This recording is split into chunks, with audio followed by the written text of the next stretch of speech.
Այսօր պատրաստելու ենք շատ համեղ, պարզ և առողջարար աղցան, որը շատ հարմար է նաև պասպահողների համար։ Պատրաստելու ենք վինեգրետ աղցանը, որը շատ հին բաղադրատոմս է և գրեթե բոլորը գիտեն, բայց ես ցանկացա ներկայացնեմ իմ պատրաստման տարբերակը։ Այս աղցանը ոչ միայն համեղ է, այլ նաև հարուստ է վիտամիններով և բջջանյութով։ Աղցանի համար մեզ պետք է կարտոֆիլը, գազարը և բազուկը խաշել։ Ես պատրաստել եմ մի փոքր այլ ձևով և ավելի հեշտ տարբերակով։ Գազարը կտրատում ենք մանր խորանարդաձև և խաշում ենք, այդպես պահպանում է տեսքը և համը։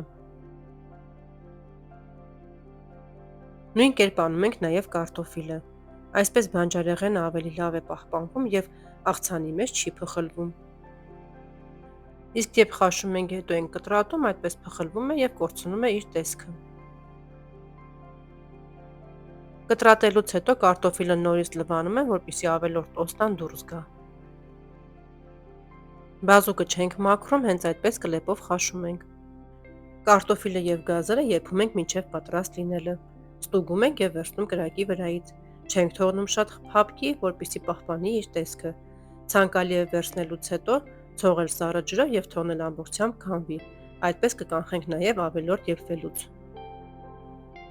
Իսկ կարմիր լոբին նախապես արդեն եփել էի։ Ահա և արդեն պատրաստ են մեր բոլոր մթերքները, հիմա պետք է հավաքենք աղցանը։ Հերթով բոլոր բաղադրիչներն լցնում ենք աղցանամանի մեջ։ Աղցանի համար մեզ պետք է նաև թթուկ աղամբ և վարունգ, որը նույնպես մանր կտրատում ենք և ավելացնում ենք աղցանի վրա։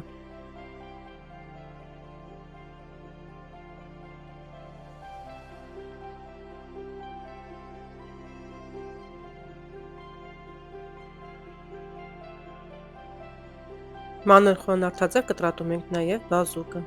ավելացնում ենք աղցանի վրա։ Հարգելիներս, եթե նոր եք միացել իմ ալիքին կամ դիտում եք առանց բաժանորդագրվելու, խնդրում եմ բաժանորդագրվեք, սեղմեք զանգակոճակին, որպեսզի բաց չթողնեք իմ հետագա համեղ և տարբերվող բաղադրատոմսերը։ Դա ձեզ համար դժվար չէ, իսկ ինձ համար շատ հաճելի և կարևոր է։ Այն օգնում է ալիքի զարգացմանը և տարածմանը։ Աղցանը համեմում ենք աղով և սև պղպեղով։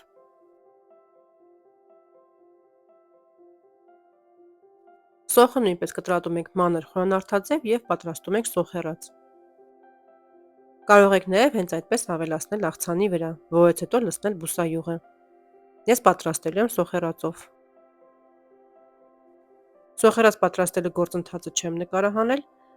եփում ենք այնքան, մինչև ստանանք այսպիսի ոսկեգույն երանգ և ավելացնում ենք աղցանի վրա, հենց տաք վիճակում։